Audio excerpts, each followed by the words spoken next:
मैं doctor JP Verma, स्वामी जगतेश्वरानंद आप सभी साधकों का कल्पांत हीलिंग सेंटर व जगतेश्वर आनंद धाम में स्वागत करता हूँ।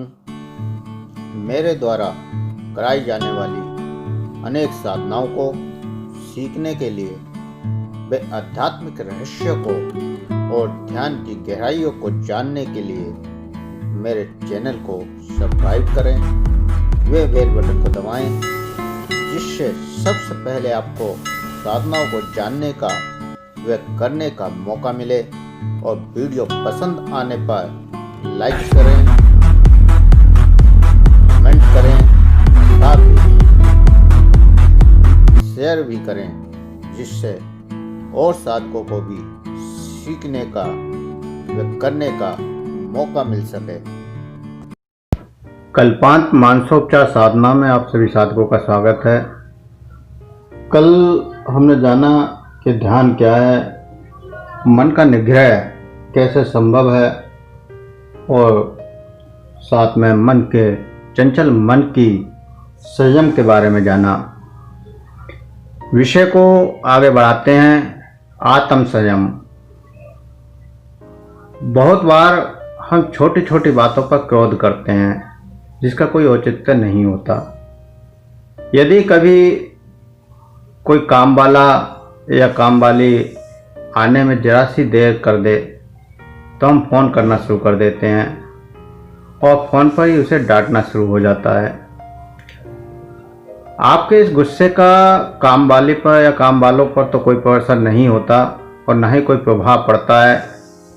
हाँ, आपकी अपनी ऊर्जा का ह्रास अवश्य हो जाता है। इसी तरह कहीं ट्रैफिक सिग्नल पर खड़े हैं, बत्ती लाल हो गई, लेकिन पीछे खड़ी गाड़ियों के हॉर्न बजने लगेंगे, जबकि निकलना होगा बत्ती हरी होने पर सिग्नल पर खींच जरूर निकालेंगे। कई बार तो ऐसी घटनाएं भी सुनने को मिलती हैं कि किसी ने अपनी कार आगे निकाल ली तो उस पर जानलेवा हमला ही कर दिया गया। ऐसे ही न जाने कितनी बातें दिन प्रतिदिन के जीवन में देखने को मिलती हैं, और इस सब का कारण बहुत हद तक लोगों में धैर्य का अभाव है, आत्म संयम का अभाव है, जिसके कारण क्रोध तथा अन्य प्रकार के विकार जन्म लेते हैं। आत्म संयम अर्थात मन को वश में करना, इंद्रियों को वश में करना। मन यदि वश में है तो किसी प्रकार का लोभ मोह व्यक्ति को पथभ्रष्ट नहीं कर सकता। मनुष्य की पहचान उसके मन से ही होती है, और मन की गति बहुत तीव्र होती है। मन पर नियंत्रण रखने वाला व्यक्ति आत्म संयम के साथ जीवन सुखपूर्वक व्यतीत करता है, किंतु अनियंत्रित गति के साथ दौड़ रहे मन के साथ जो चलता है उसे भारी कष्ट और दुख उठाने पड़ते हैं। उसी प्रकार जैसे अनियंत्रित गति से वाहन दौड़ने पर दुर्घटना की संभावना होती है। उदाहरण के लिए एक छात्र को ही ले लें।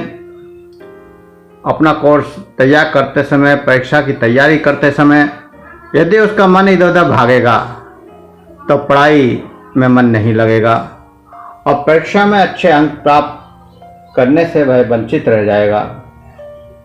परीक्षा भवन में भी बहुत से विद्यार्थी सब कुछ याद होते हुए भी केवल इसलिए मार खा जाते हैं कि प्रश्न पत्र सामने आते ही धैर्य खो बैठते हैं और जल्दी जल्दी प्रश्न पत्र हल करने की घबराहट में या तो आधा अधूरा करके आते हैं या फिर गलत उत्तर लिखकर आ जाते हैं।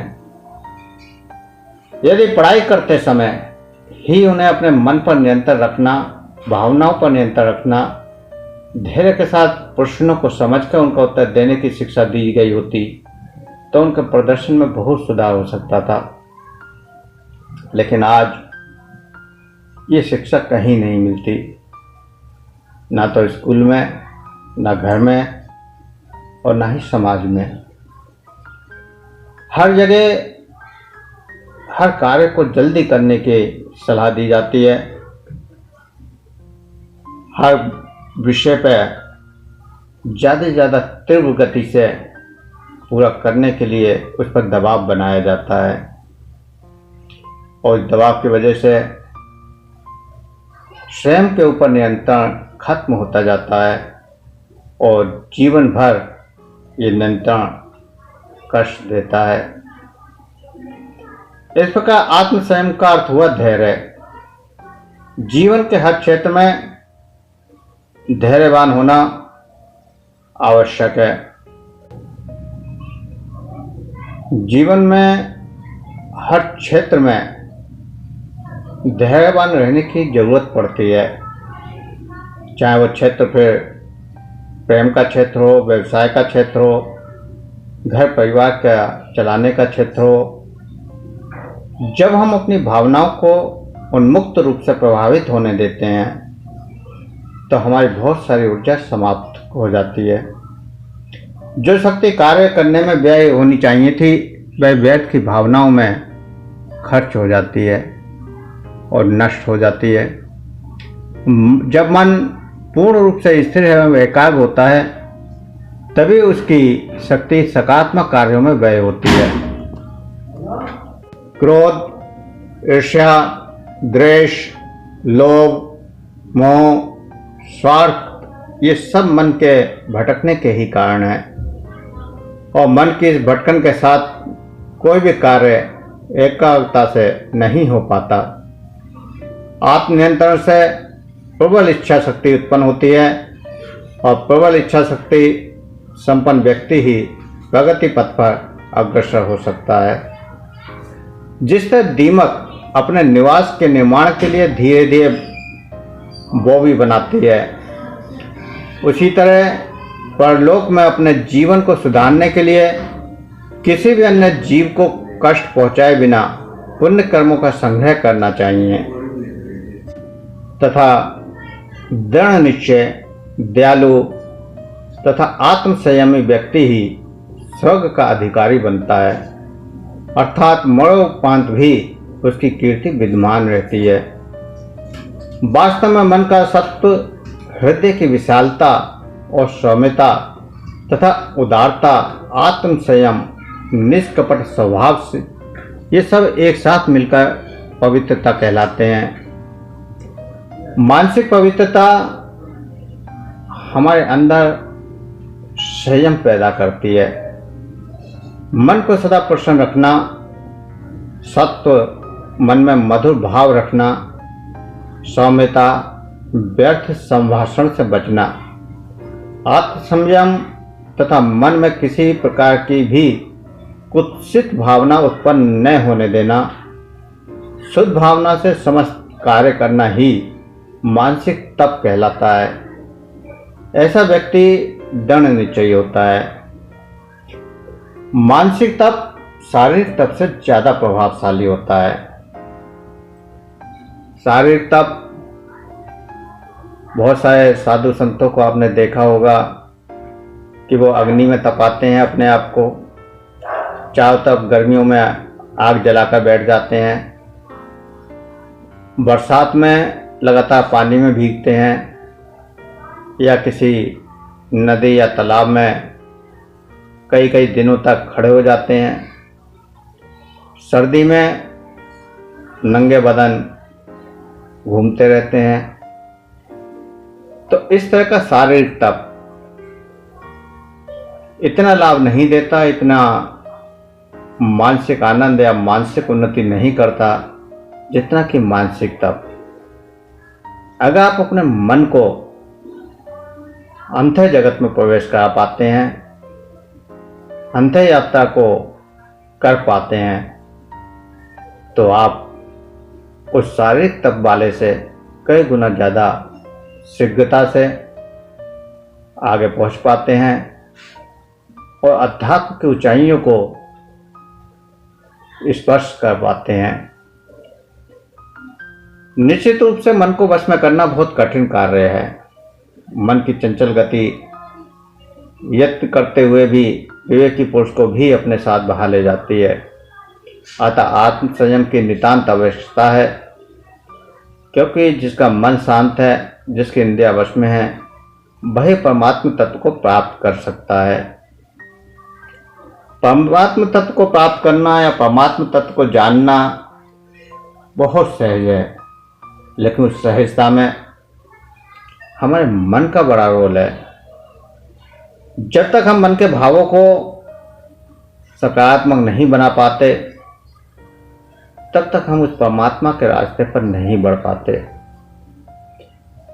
और जब हम अपने मन को सकारात्मक बना लेते हैं तो केवल परमात्मा तत्व ही को प्राप्त नहीं करते, बल्कि मानसिक, शारीरिक और आत्मिक रोगों को भी खत्म कर देते हैं। इंद्रिया जिसकी संयमित नहीं है, उसके जीवन में निरंतर विरोधी भावनाओं की उत्पत्ति होकर अनेक दुराचारों को बल मिलता है। इंद्रियों के विषयों का ध्यान करने से उस वस्तु में आसक्ति उत्पन्न होती है। आसक्ति से उस वस्तु को नियन के कारण प्राप्त करने की इच्छा का जन्म होता है कि हम किसी भी तरह से उस वस्तु को प्राप्त कर लें। और यदि उस वस्तु की प्राप्ति में किसी प्रकार की बाधा आ जाए तो क्रोध अथवा निराशा उत्पन्न होती है। क्रोध और निराशय विवेक को हर लेते हैं, जिसके कारण स्मृति नष्ट होकर सहभ्रम की स्थिति उत्पन्न हो जाती है। और मनुष्य के इस प्रकार स्मृति नाश होते ही, अर्थात भ्रमण होते ही, करणीय अकरणीय का बोध समाप्त होकर मनुष्य का नाश हो जाता है। संयत आत्मा वाला मनुष्य अपने वश में की हुई तथा राग तथा द्वेष से रहित इंद्रियों के द्वारा विषयों का सेवन करता हुआ प्रसन्नता को प्राप्त करता है। जो व्यक्ति अपने आप को कंट्रोल नहीं कर पाता, जिसकी इंद्रियां अपने वश में नहीं है, उसके जीवन में विरोधी भावनाएं बहुत जल्दी उत्पन्न होती हैं। नकारात्मक विचार बहुत जल्दी अपना प्रभाव दिखाते हैं। जैसे हम किसी नकारात्मक विचार को पैदा करते हैं या नकारात्मक विचार हमारे सामने आता है, हम उस नकारात्मक विचार पर अपनी प्रतिक्रिया करने लगते हैं और फिर उस प्रतिक्रिया को इतना बल दे देते हैं कि हम उस नकारात्मक कार्य को या नकारात्मक विचार को पूरा करने के लिए पूरी क्षमता से लग जाते हैं। वह नकारात्मक कार्य एक बार को पूरा हो भी जाता है या वो चीज़ मिल भी जाती है, लेकिन उसके मिलने के बाद भी हमें जो कष्ट भोगना पड़ता है, जो दुख भोगना पड़ता है, उसकी तुलना करना या उसको वही महसूस कर पाता है जो उस दुख को भोग रहा होता है। ऐसे बहुत सारे उदाहरण आज के समय में हो सकते हैं कि एक जरा सी गलती या एक नकारात्मक विचार को हावी करने के बाद पूरा जीवन उसको कष्ट में भोगना पड़ा। तो वास्तव में इंद्रियों का विषयों से संबंध होना कोई दोष नहीं है, अपितु तो जीवन में प्रगति का एक सोपान है, क्योंकि इंद्रियों द्वारा पदार्थ के गुणों का प्रत्यक्ष होने पर ही तो ज्ञान में वृद्धि होगी। किसी भी क्षेत्र में प्रगति के लिए ये अत्यंत आवश्यक है, किंतु जब उस प्रत्यक्ष पर राग देश का आवरण चढ़ जाता है तो वही बात बिगड़ जाती है। इस स्थिति में मनुष्य अपने छोटे से छोटे लाभ के लिए भी कोई भी बड़े से बड़ा दुष्कर्म कर सकता है, और यदि उस प्रत्यक्ष पर मोह का आवरण चढ़ गया तो आत्मियों का बड़े से बड़ा दोष भी उसे दिखाई नहीं देगा। आलस का आवरण चढ़ गया तो कर्महीनता में वृद्धि होगी।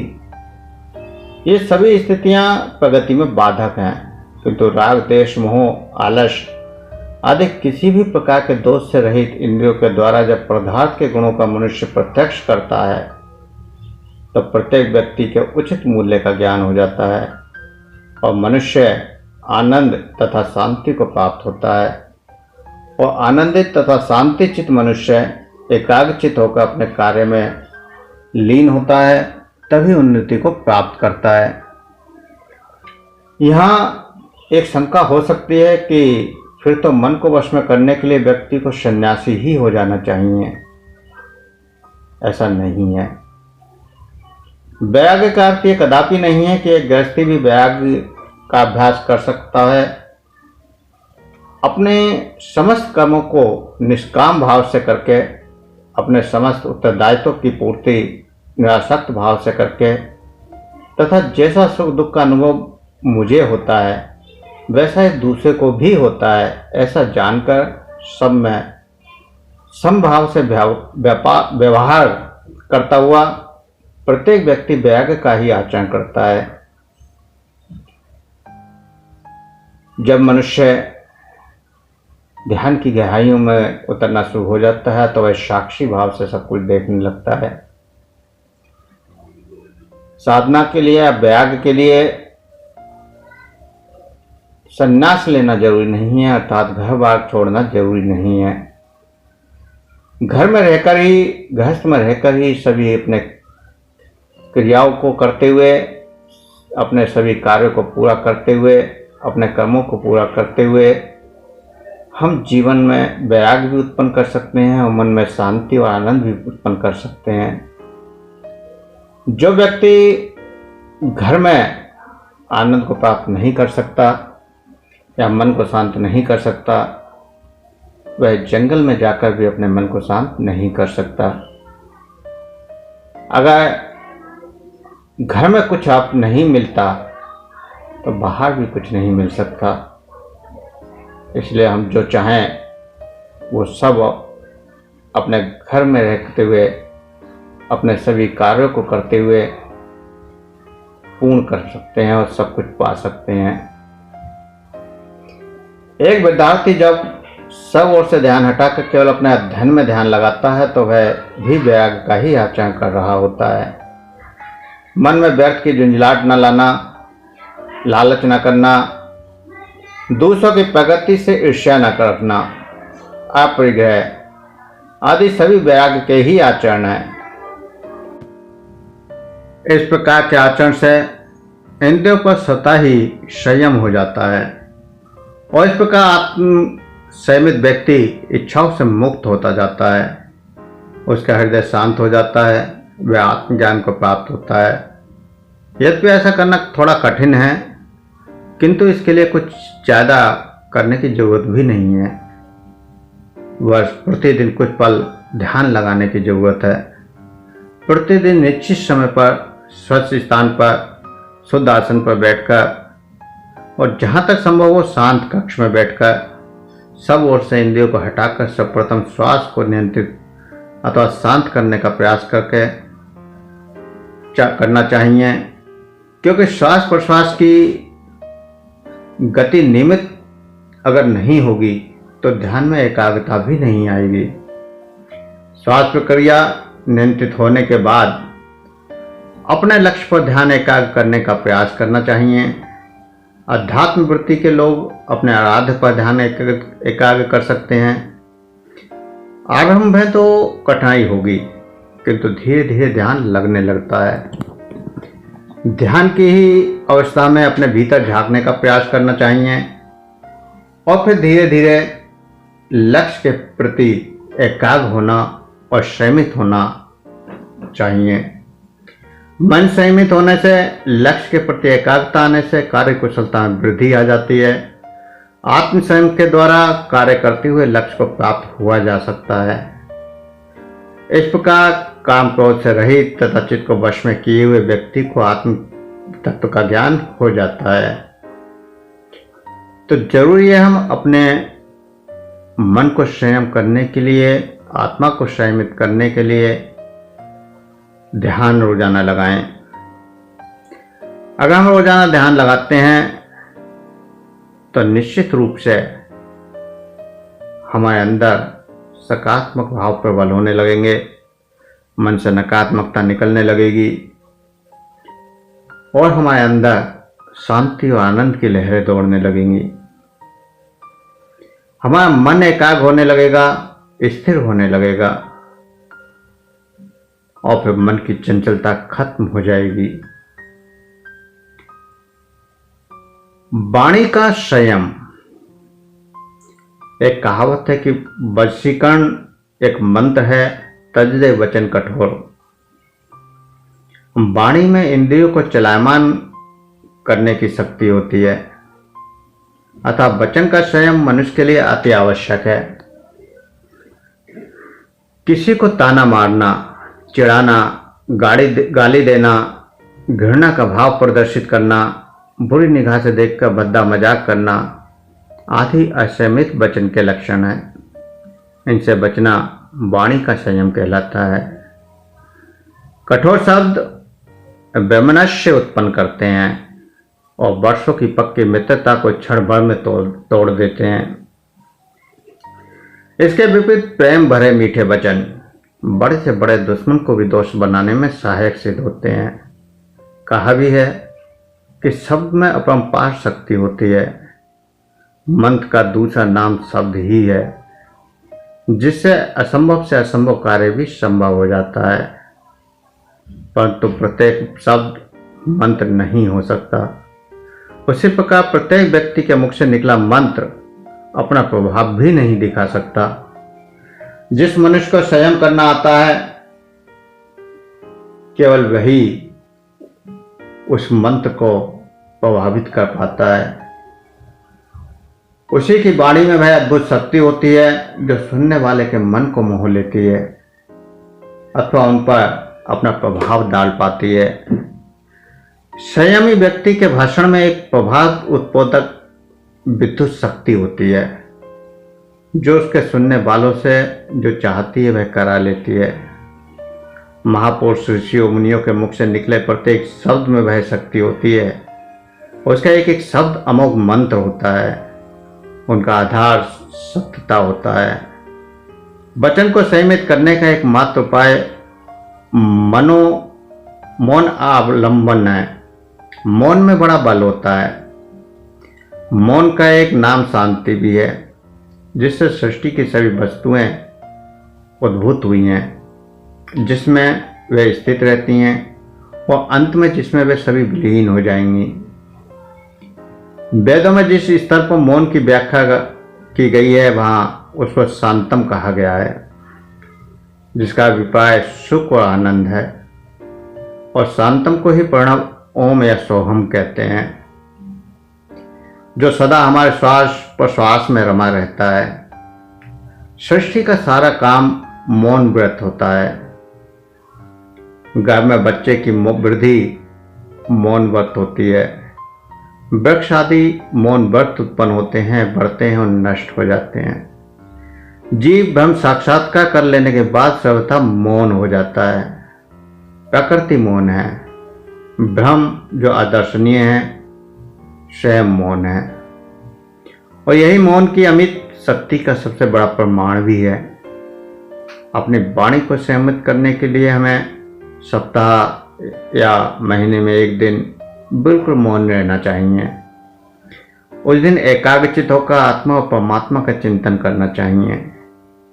गत सप्ताह या गत मास वचन द्वारा आदि किसी को क्लेश पहुंचाया हो, किसी से लड़ाई की हो, तो मौन अवस्था में उस पर विचार करना चाहिए, पश्चाताप करना चाहिए और भविष्य में उसकी पुनरावृत्ति न होने देने के लिए परमात्मा से प्रार्थना करना चाहिए। तो इस तरह के विचार भी मौन में शुरुआत में कर सकते हैं। शुरुआत में हम किसी भी नकारात्मक घटित हुई घटनाओं को याद करके उनको आगे ना दोहराया जाए, ऐसे विचारों पर और सकारात्मक विचारों पर अपने क्रियाएं दे सकते हैं मन को कि आगे हम ऐसे नकारात्मक कार्य नहीं करेंगे और परमात्मा तत्व के बारे में विचार कर सकते हैं या आत्म तत्व के बारे में विचार कर सकते हैं। तो ऐसे विचार शुरू में मौन अवस्था में कर सकते हैं, लेकिन ये शुरू के अभ्यास के लिए है, ये ध्यान रखना चाहिए। आगे के मौन में ये भी खत्म हो जाना चाहिए। अगर हम मौन हैं तो पूर्ण रूप से मौन होना चाहिए। ना तो हम बाहर से बात करें, ना ही अपने अंदर बात करें। अगर हम स्वयं से भी चर्चा कर रहे हैं तो भी हम मौन नहीं हैं। मौन प्राप्त से ऊर्जा तभी संचित होगी जब आप अंदर से मौन हो जाएंगे, आपके अंदर विचारों का सैलाब रुक जाएगा। ये अंदर के विचारों का सैलाब आपको मौन नहीं होने देता, और यही ऊर्जा संचित करने में सबसे बड़ा बाधा है। अगर हमने इस बाधा को पार कर लिया तो अपने अंदर अनंत ऊर्जा को एकत्रित कर सकते हैं और बड़े बड़े चमत्कार कर सकते हैं इस ऊर्जा से। तो हमारे जीवन में वाणी के महत्व को नजरअंदाज नहीं किया जा सकता। इसको बस में करने से व्यक्ति ऊंचा उठता है। उसके विपरीत अनियंत्रित वाणी वाले व्यक्ति को अमूमन जीवन में सफलता नहीं मिल पाती। जब व्यक्ति अपनी वाणी से किसी को ठेस नहीं लगाता और सदैव मीठा बोलता है, उसके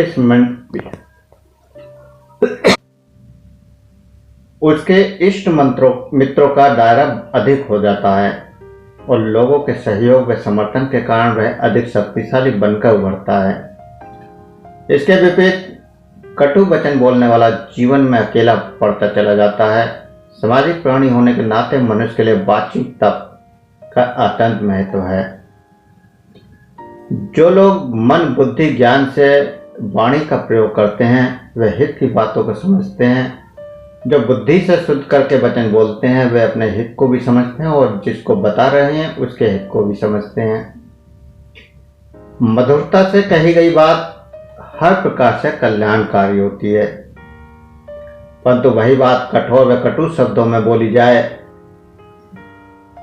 तो एक बड़े अनर्थ का कारण बन जाती है। आज के समय में जब कठोर वाणी के कारण अनेक अपराध बढ़ते जा रहे हैं, ऐसे समय वाणी का संयम बहुत जरूरी हो गया है। आज की आपाधापी के समय में यदि हम सदा मधुर सार्थक और चमत्कार पूर्ण वचन नहीं बोल सकते तो कम से कम वाणी का संयम का हमारा प्रयास अवश्य होना चाहिए। यदि हम अच्छा नहीं बोल सकते तो हमें चुप हो जाना चाहिए। वो ज्यादा अच्छा है कटु शब्द बोलने से। कहीं झगड़ा हो रहा है और हमें बोलना पड़े तो कोशिश करें कि जो वचन हो वो मधुर हो, जो सामने वाले के विचारों को भी या क्रोध को भी शांत कर दे। और अगर ऐसा नहीं बोल सकते हैं तो चुपचाप वहां से हट जाएं, अपनी वाणी को विराम दे दें, उसका विरोध ना करें। अगर केवल इतना कर दिया तो जो आपके अंदर तनाव पैदा होने वाला था या तनाव से जो शरीर में नुकसान होने वाला था, हमारे जो न्यूरॉन्स नष्ट होने वाले थे वो बच जाएंगे और हम शारीरिक और मानसिक रोगों से भी बच जाएंगे। तो वाणी से हुआ घाव भर जाता है। कुल्हाड़े से काटा गया वृक्ष फिर उग जाता है। लेकिन अगर वाणी से कटु वचन कहकर किए गए घाव कभी नहीं भरते। इसलिए जो मनुष्य कठोर वचन बोलता है वह सिर्फ अपने बारे में सोचता है, दूसरे के बारे में नहीं। स्वार्थी नहीं बल्कि परमार्थी बनने के लिए आपको कठोर वचनों को छोड़ना ही पड़ेगा। कोई भी बात मधुरता से मृदुलता से और अपनी वाणी में अपने हृदय का रस घोल कर कहनी चाहिए। कठोर वाणी का तो पूरी तरह परित्याग करना ही चाहिए। वह मनुष्य में सबसे अधिक अभागा है जो कठोर शब्दों द्वारा लोगों के मर्म स्तर को विदीर्ण करता है। जो व्यक्ति दूसरे के प्रति कड़े शब्दों का व्यवहार करता है और पर निंदा करता है वह शीघ्र ही विपत्तियों में फंस जाता है। इसलिए ना तो किसी को अपशब्द कहें न दूसरे का अपमान करें। रूखी कठोर व दूसरों को पीड़ा पहुंचाने वाली वाणी का त्याग होना चाहिए। मनुष्य का मान अपमान, उसका आदर अनादर, उसकी प्रतिष्ठा अप्रतिष्ठा सब उसकी जिद के वशीभूत होते हैं। वाक कुशलता बुद्धिमान का एक प्रशंसनीय लक्षण होता है। जिस मनुष्य में यह गुण होता है वह अपने विरोधियों और शत्रुओं को भी मित्र बना लेता है। जो बात सुनने में मधुर हो और परिणाम में हितकारी हो, ऐसे ही वचन विचार पूर्वक कहने चाहिए। वाणी का उचित प्रयोग ही शुभकारी होता है। और जिन लोगों के मुख पर प्रसन्नता होगी, हृदय में दया होगी, वाणी में मधुरता होगी, कर्तव्य में परोपकार होगा, वह सभी के लिए वंदनीय होते हैं और वह अपने कार्यों को बड़े आसानी से सबसे करा लेते हैं। वाणी के अंदर वो ताकत है कि आप प्रत्येक कार्य को बड़े सहज तरीके से करा सकते हैं। अगर आप किसी फैक्ट्री के मालिक हैं और आपकी वाणी में मधुरता है तो आपके नीचे काम करने वाले सभी बड़े सहज ढंग से काम करते चले जाते हैं और कोई परेशानी भी नहीं होती। वहीं अगर वाणी में कठोरता है तो रोजाना नए नए तनाव पैदा होते हैं, रोजाना नए नए कलेश होते हैं, जिनसे मानसिक रोग पैदा हो जाते हैं। तो वाणी का संयम बहुत जरूरी है। और वाणी के बाद कर्म का संयम।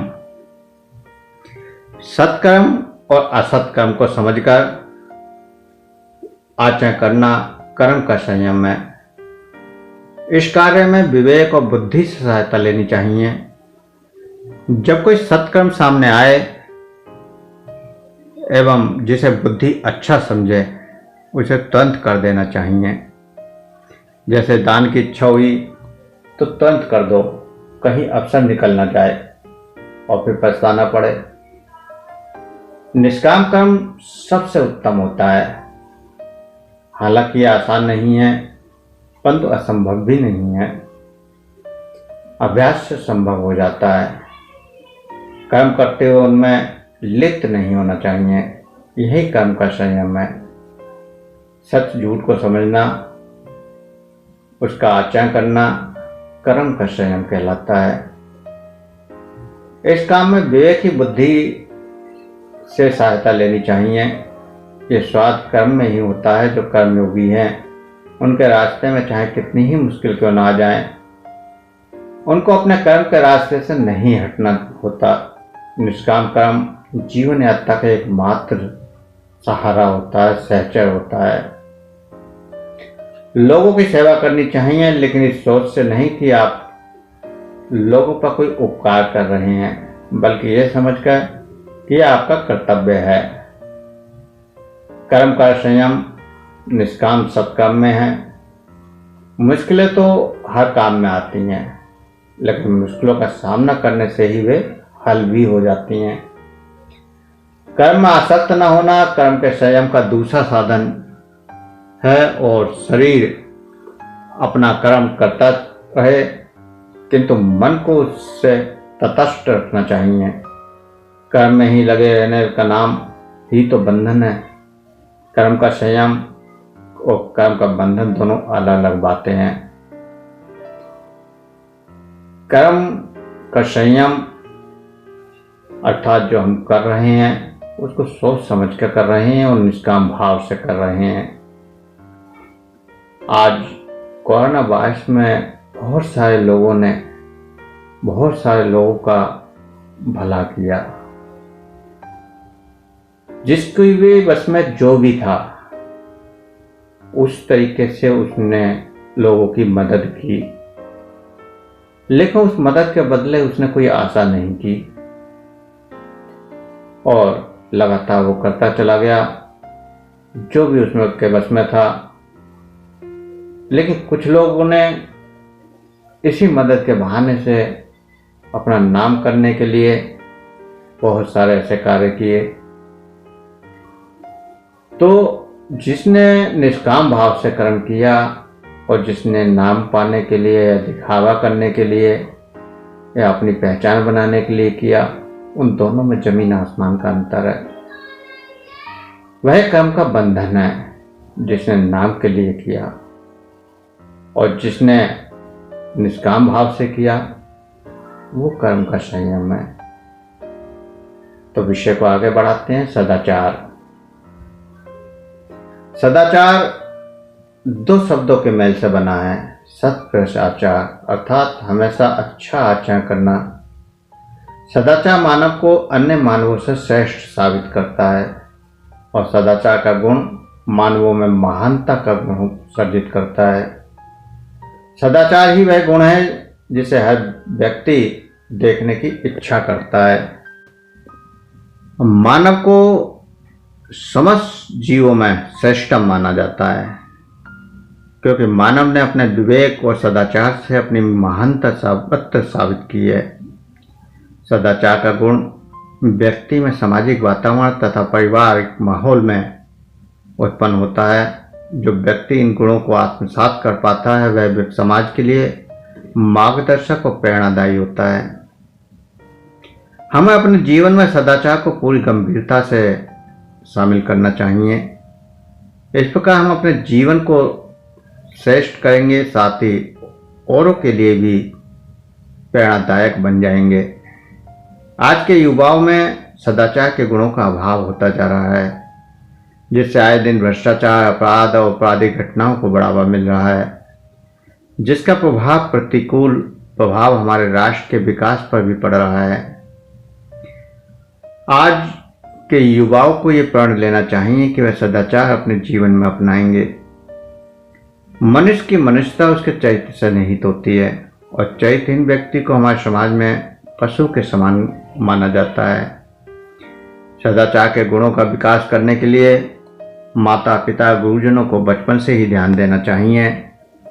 जैसे माली पौधे को स्वस्थ रखने के लिए खाद पानी डालता है, उसके आसपास की घास और गंदगी को साफ करता है, सूखे पत्ते और टहनियों को काट कर फेंकता है, उसी प्रकार बालक में भी अच्छी आदतों का विकास कर उन्हें श्रेष्ठ बालक बनाना चाहिए, जिससे आगे चलकर राष्ट्र का उज्जवल भविष्य हो। दुष्ट व्यक्ति भी अपने व्यवहार कुशलता से शिष्ट प्रतीत हो सकता है, लेकिन कभी कभी ऋषि भी अपने क्रोध के कारण अपनी शिष्ट मर्यादाओं का उल्लंघन कर जाते हैं। जैसे दुर्वासा ऋषि ने सोच में डूबी हुई शकुंतला को श्राप दे डाला था। परशुराम ने क्रोध में आकर 21 बार पृथ्वी को क्षत्रियों से रहित कर दिया था। अपने दुर्चार के कारण इंद्र महर्षि गौतम के कोप का भाजन बने और उनकी पत्नी अहिल्या पाषाण प्रतिमा बनी, जिसका बाद में श्री राम ने उद्धार किया। सदाचार की रक्षा करने के कारण युधिष्ठिर धर्मराज कहलाए और सत्य का निर्वाह करने के कारण हरिश्चंद्र सत्यवादी हरिश्चंद्र कहलाए। सदाचार के द्वारा ही व्यक्ति महान बनता है, और विश्व में प्रसिद्धि पाने वाले जितने भी महापुरुष हुए उन्होंने सदाचार का ही पालन किया था। जैसे गुरु नानक, संत कबीर, रामकृष्ण परमहंस, स्वामी विवेकानंद, स्वामी रामदास, संत तुकाराम आदि। सदाचारी का प्रभाव इतना व्यापक और असरदार होता है कि उसके संपर्क में आने पर ही दुष्ट व्यक्ति का चरित्र भी बदल जाता है। जैसे डाकू अंगुलीमाल महात्मा बुद्ध के संपर्क में आने पर उनका अनुयायी हो गया। सदाचारी के चेहरे पर चमक, मन में आत्मविश्वास और कुछ बनने की ललक होती है। यही सब चीजें उसे उसके लक्ष्य तक पहुंचाती हैं। सदाचार ही एक ऐसा गुण है जो मनुष्य को देवत्व की ओर ले जाता है। कहा भी गया है कि धन गया तो कुछ नहीं गया, स्वास्थ्य गया तो कुछ गया, अगर चरित्र चला गया तो सर्वत्र चला गया, सब कुछ चला गया। इस प्रकार सत्य बोलना भी सदाचार है, लेकिन ऐसा सत्य जिससे दूसरों को नुकसान ना हो। उसके सत्य से किसी की जान चली जाए, ऐसा सत्य नहीं बोलना चाहिए। यदि डॉक्टर रोगी को पहले ही बता दे कि वह कुछ दिनों में मरने वाला है, तो ये सत्य सदाचार नहीं है। इसलिए सत्य तो बोलो, लेकिन अपरिय सत्य मत बोलो। सत्य की परिभाषा समाज और परिस्थिति के अनुसार बदलती रहती है। जिस सत्य से किसी का अहित हो रहा हो, ऐसे शब्दों से, ऐसे सत्य से बचना चाहिए। प्रसन्नता और स्वास्थ्य। संसार का प्रत्येक व्यक्ति जिस प्रकार की भावना अपने मन में रखता है उसी प्रकार का हो जाता है। प्रत्येक का स्वभाव सहम ही उसके अपने विचार होते हैं। आरंभ से हम जिस वातावरण में रहते हैं उसी के अनुसार ढल जाते हैं। वास्तव में प्रसन्नता एक अद्भुत शक्ति है जो हतोत्साहित होने पर हमें धैर्य प्रदान करती है। प्रसन्नता गरीबों को धनवान बना देती है और असहाय होने पर सच्ची मित्र भी होती है। तो प्रसन्नता प्राप्त करने के कुछ सरल उपाय। हंसना हमारे स्वास्थ्य के लिए बहुत लाभकारी होता है। खिलखिलाकर हंसने से हमारा शरीर शारीरिक और मानसिक रूप से स्वस्थ हो जाता है तथा भूख खुलकर लगने लगती है। जो व्यक्ति हंसमुख स्वभाव के होते हैं उन्हें कब्ज का रोग नहीं होता। ऐसे व्यक्ति अधिक भोजन करते हैं और उसका पाचन भी अधिक करते हैं। हंसने के कारण पेट की मांसपेशियों को शक्ति मिलती है जिससे भोजन का आसानी से पाचन हो जाता है। इसके फलस्वरूप हमारे शरीर में रक्त का संचार अधिक होने लगता है जो कि हमारे शरीर के स्वास्थ्य की दृष्टि से बहुत आवश्यक है। हंसना भी एक प्रकार का व्यायाम भी है। इस क्रिया को करने से मुंह, गर्दन, सीना और पेट के बहुत से स्नायुओं को ताकत मिलती है जिससे वो मजबूत और क्रियाशील हो जाते हैं। मस्तिष्क के ज्ञान तंतु और मुंह और पेट की मांसपेशियां, नसों और नाड़ियों को हंसने से एक अच्छा व्यायाम हो जाता है। हंसमुख स्वभाव के व्यक्ति के गाल गोल, सुंदर और चमकीले रहते हैं। चेहरे पर चमक रहती है और उसका चेहरा गुलाब के फूल की भांति खिला हुआ नजर आता है। जो व्यक्ति हंसमुख होते हैं उन्हें फेफड़ों से संबंधित रोग नहीं होते और खुलकर हंसने से विभिन्न रोग स्वयं ही नष्ट हो जाते हैं।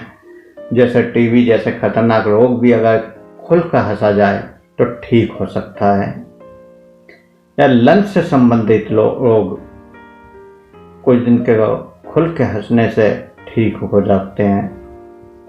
पुराने कब्ज के रोगी को भी हंसना लाभदायक हो जाता है। यदि हम अकेले बैठे हों हमें किसी हास्यप्रद घटना को याद करके मन में ही हंसना चाहिए और शीशे के सामने बैठकर हंसना चाहिए।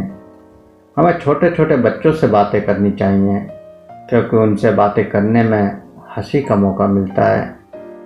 हमें प्रतिदिन कम से कम एक बार दो बार अवश्य ही खिलखिलाकर हंसना चाहिए ताकि हम रोगों से अपने शरीर को सुरक्षित रख सकें।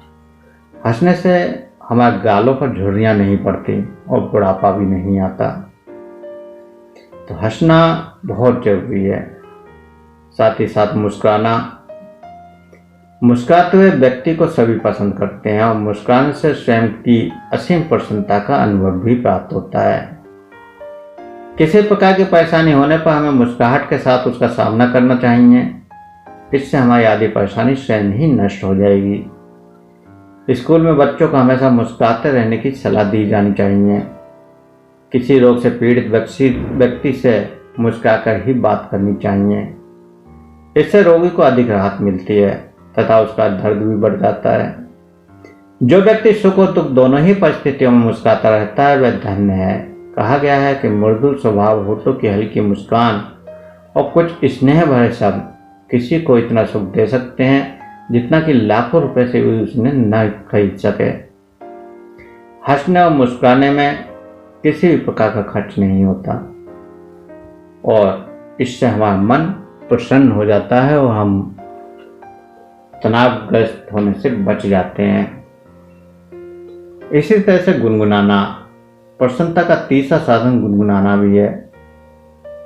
मन में जो भी पसंद हो वो गुनगुनाएं, मनपसंद गीत को गाएं। हमारे मन को काफ़ी शांति मिलती है इससे और हम विभिन्न मानसिक विकारों से दूर हो जाते हैं।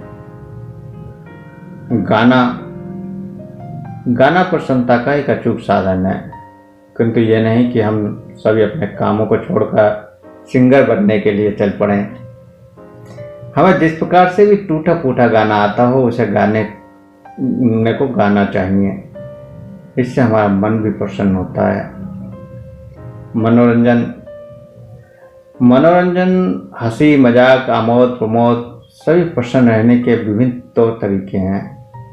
यदि हमारे जीवन में मनोरंजन का अभाव होता है तो इससे हम शारीरिक और मानसिक रूप से कुंठित हो जाते हैं। इसलिए हमें छुट्टियों के समय किसी न किसी प्रकार का मनोरंजन आवश्यक ही करना चाहिए। संसार का कोई भी कार्य चाहे कितना भी प्रिय क्यों ना हो, उसे लगातार देर तक करते रहने से थकान आना स्वाभाविक है और इसलिए हमें अपने मन को बहलाने के लिए किसी न किसी प्रकार का मनोरंजन अवश्य ही करना चाहिए। मनोरंजन करने से हमारा शारीरिक मानसिक विकास होता है और मनोरंजन के बाद कार्य करने से जल्दी थकान नहीं आती। 40 वर्ष से अधिक उम्र वालों को चाहिए कि उन्हें अपने मनोरंजन के लिए किसी न किसी साधन को अवश्य अपनाना चाहिए। इससे उनका श्रेष्ठ जीवन सुखमय व्यतीत होता है। बहुत से बूढ़े व्यक्ति भजन कीर्तन पूजा आदि के द्वारा अपना मनोरंजन करते हैं और कुछ लोगों का शौक तैरने आदि का भी होता है। महिलाएं यदि पुरुषों के साथ उनके मनोरंजन के तरीके में भाग नहीं ले सकती हैं तो उन्हें शिक्षाप्रद किताबों का अध्ययन करना चाहिए। ग्रामीण क्षेत्रों की महिलाएं ढोलक पर गीत गाकर अपना मनोरंजन कर सकती हैं तथा झूलों में झूलती हैं। विभिन्न प्रकार के खेल भी मनोरंजन के साधनों में ही आते हैं। खेलते समय हमारे मस्तिष्क से सभी प्रकार के दुख शोक चिंता आदि गायब हो जाते हैं। इसलिए आज खेलों का भी महत्व बढ़ गया है। खेलने से भी हमारे अंदर सकारात्मक ऊर्जा का प्रसार होता है और जो हमारे मन की चंचलता है वो रुक जाती है। मनोरंजन और उसके द्वारा रोगों को दूर करना। स्वस्थ व्यक्ति की तुलना में रोगियों को मनोरंजन या मन बहलाव के लिए अधिक साधनों की जरूरत होती है। एक अच्छा चिकित्सक सदैव इस बात की कोशिश करता है कि उसका रोगी अपनी बीमारी के संबंध में जो कुछ भी सोच विचार करता हो वो ना करे, और यह तभी संभव हो सकता है जब उसका मन किसी न किसी मनोरंजन से बहलता रहे। बीमारी की हालत में रोगियों के लिए सांत्वना, आशा, दिल बहलाव तथा मनोरंजन आदि की सामग्री की इकट्ठा करके उसके रोगों के दर्द को कुछ कम कर सकते हैं। मानसिक अनुशासन और संतुलन। मन की शक्ति अपार होती है। मन की प्रबल शक्ति से ही व्यक्ति का स्वास्थ्य अच्छा होता है। इसलिए रोग की हालत में व्यक्ति की जैसी भावना होती है उसी के मुताबिक उसका रोग बढ़ जाता है या फिर ठीक हो जाता है। यहाँ तक कि मौत भी तभी व्यक्ति के पास आ सकती है जब उस व्यक्ति ने मन से उसे स्वीकार कर लिया हो। मृत्यु है या कोई रोग या अच्छा स्वास्थ्य हो, उसे पाने के लिए अगर मन की इच्छा होगी तो उसे पाने का माहौल अपने आप ही पैदा हो जाएगा। ये एक प्राकृतिक नियम है। मन इस गुप्त शक्ति के अंदर है जिसका अधिष्ठान मस्तिष्क से है। मनुष्य की प्रगति, अवनति, दुख, सुख सभी मन पर निर्भर हैं। मन की बुरी इच्छाओं का असर आज नहीं तो कल मनुष्य के शरीर पर जरूर पड़ता है तथा शारीरिक तथा मानसिक रोगों को पैदा करता है। इसी प्रकार भूत, प्रेत, जिन आदि से डरकर कितने व्यक्ति अपनी जान दे देते हैं। ये सब डर मन का ही होता है और इससे पता चलता है कि हमारे शरीर में पैदा होने वाले रोगों का कारण हमारे मन की इच्छाएं ही होती हैं। और अगर मन के विचार अच्छे हैं तो ये किसी रोग के लिए औषधि का भी काम कर देते हैं। व्यक्ति के मन दो भाग होते हैं, एक प्रत्यक्ष और एक अप्रत्यक्ष। अगर किसी व्यक्ति के मन की इच्छा पूरी नहीं हो पाती तो उसके अप्रत्यक्ष मन में जमा होकर उसको चिंतित रखती हैं। इसी कारण से चिंतित लोग अक्सर अजीब गरीब से सपने देखा करते हैं। ज़्यादा समय तक चिंता से घिरे रहने से चिड़चिड़ापन पैदा हो जाता है। खून में कई प्रकार की खराबियां पैदा हो जाती हैं और खून में खराबी पैदा होने से खून का प्रवाह नस नाड़ियों में रुक जाता है, जिसके कारण व्यक्ति के शरीर में रोग पैदा होने लगते हैं। आधुनिक वैज्ञानिकों ने शोध द्वारा यह निष्कर्ष निकाला है कि किसी भी व्यक्ति को यदि एक बार गुस्सा आता है तो उसके दिमाग के करीब 1.5 लाख कोषाणु न्यूरॉन समाप्त हो जाते हैं जो कभी पूरा नहीं हो सकते। हमारे न्यूरॉन्स की ये पावर होती है कि अगर वो एक बार नष्ट हो जाए या एक बार खत्म हो जाए तो उन्हें पैदा नहीं किया जा सकता। 16 साल के बाद हमारे माइंड के न्यूरॉन्स एक्टिव नहीं हो पाते हैं या फिर ज़्यादा गहरी साधना करने पर वो उनमें ऊर्जा उत्पन्न की जा सकती है जिससे वो एक्टिव हो जाएं। एक चिकित्सक के मुताबिक घर की चिंताओं से घिरे हुए मनुष्य में ज़्यादातर पेट की खराबी का रोग होता है जो कुछ समय के बाद पेट के दूसरे रोगों में बदल जाता है। इसी तरह अगर किसी व्यक्ति को कोई बुरी खबर सुना दी जाए तो उससे पहले चाहे उसको कितनी भी तेज भूख क्यों न लगी हो, उसकी भूख तुरंत गायब हो जाती है, क्योंकि उस खबर का असर सबसे पहले दिमाग पर होता है, मस्तिष्क पर होता है, और खबर सुनकर दिल की धड़कनें बढ़ जाती हैं। इसलिए मानसिक अनुशासन रोगों को दूर करने की सबसे बड़ी असरकारक औषधि भी है। जिस तरह मन में किसी चिंता के होने से शरीर रोगी बन जाता है, उसी तरह मन में अच्छी बातें सोचने से रोग को दूर भी किया जा सकता है। मन के विचार में बदलाव लाते ही शारीरिक बदलाव शुरू हो जाते हैं। मनुष्य का स्वास्थ्य उसके मन की इच्छाओं पर निर्भर करता है।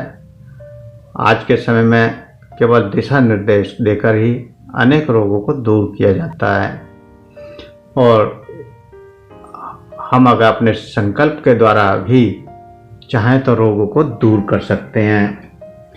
हम साधना के समय में जो संकल्प करते हैं, जो विचार करते हैं, वो प्रकट हो जाते हैं, और प्रकट होकर वो क्रियाशील होकर मानसिक स्तर पर, शारीरिक स्तर पर कार्य करते हैं, और हम जैसा सोचते हैं वैसा बनने लगते हैं।